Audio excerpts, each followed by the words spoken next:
so he can be in this shot at the exact moment when he's called upon, That's without right. the anchor having to fill any time. It's amazing how that works. Hey, it's amazing. I want to make sure that I make it as easy as possible, DC. We're so glad to have you here today, and to just, hey, when you're here, it's all about you. So we're going to make sure we take care of you, right? You don't want to make the sub-anchor work any extra, right? No, not at all. Not at all, actually. And you see that shot there from downtown Chattanooga. That's also just for you and the rest of our viewers out there today. Look at that sky. Yeah, look at that sky. Blue sky, but it's a sign of change. So let's talk about those changes out there, because one thing you're going to notice, that blue sky looks fantastic across the area. The problem is, we've got cooler air building into the area. In fact, you can see that right now. Temperatures here currently at 47 degrees, so it is chilly out there in Chattanooga, and I don't think these numbers are going to climb too much more from where they are now. One of the reasons for that is the wind beginning to pick up out of the north and west, and that means that we're starting to get that cool air continuing to surge on into the area. Look at that dew point dropping down to 29, and yes, we're back to talking about a wind chill. Remember, Christmas Day, temperatures were in the 60s. No wind chill. Times are changing now. Let's talk about where we are in your neighborhood. 44 degrees in Lafayette, 44 degrees currently in Blue Ridge, 43 degrees in Athens. We've got 45 degrees in Scottsboro, 37 degrees up along the plateau there with winds. Again, coming out of the north and west.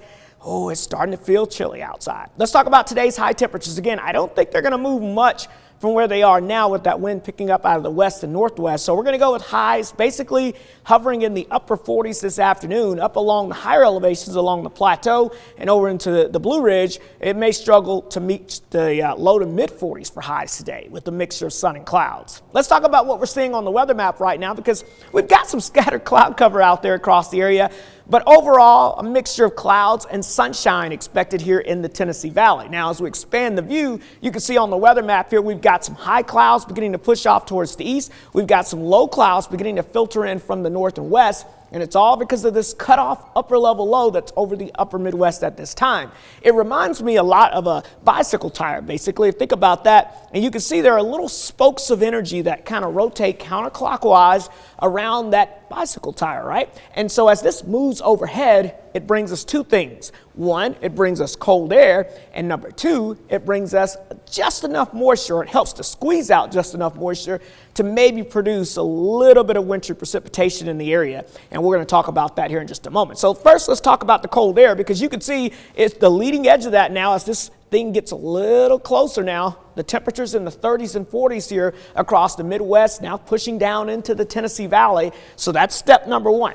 You can see that in this magenta color here. It's almost, think of it like Independence Day. You know, the UFO comes overhead. Well, this rotation here kind of spins down from the upper Midwest with this upper low and moves overhead. So by Friday morning, we're going to have a mass of colder air, especially just above the ground, moving over our top of the Tennessee Valley. And that'll be with us throughout your Friday as it begins to lift out of here as we go into Saturday. So then we track the energy with that. Remember the little spokes that rotate around the bicycle tire as that low pressure moves through? Friday morning, we could still start to see a couple of sprinkles or flurries in the higher elevations. And then I think as we go throughout Friday evening and to Saturday, that's when that low pressure gets the closest to us and gives us one of those spokes of energy that could produce a light wintry mix of a few rain showers or a few snow flurries. And the same thing can be said going into your Saturday as well. Now, this is not going to be a major winter event. This is not how we typically get those. But for the higher elevations along the plateau and then for the higher elevations in the Blue Ridge, you could pick up a dusting to maybe up to an inch, but I think that would be at the highest peaks,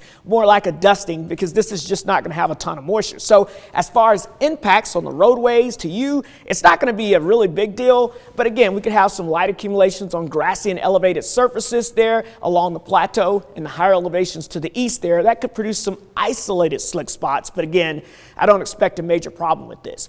We could have more opportunities as we go throughout the month of January, though, as the overall outlook for January calls for below average temperatures, at least for the first half of the month.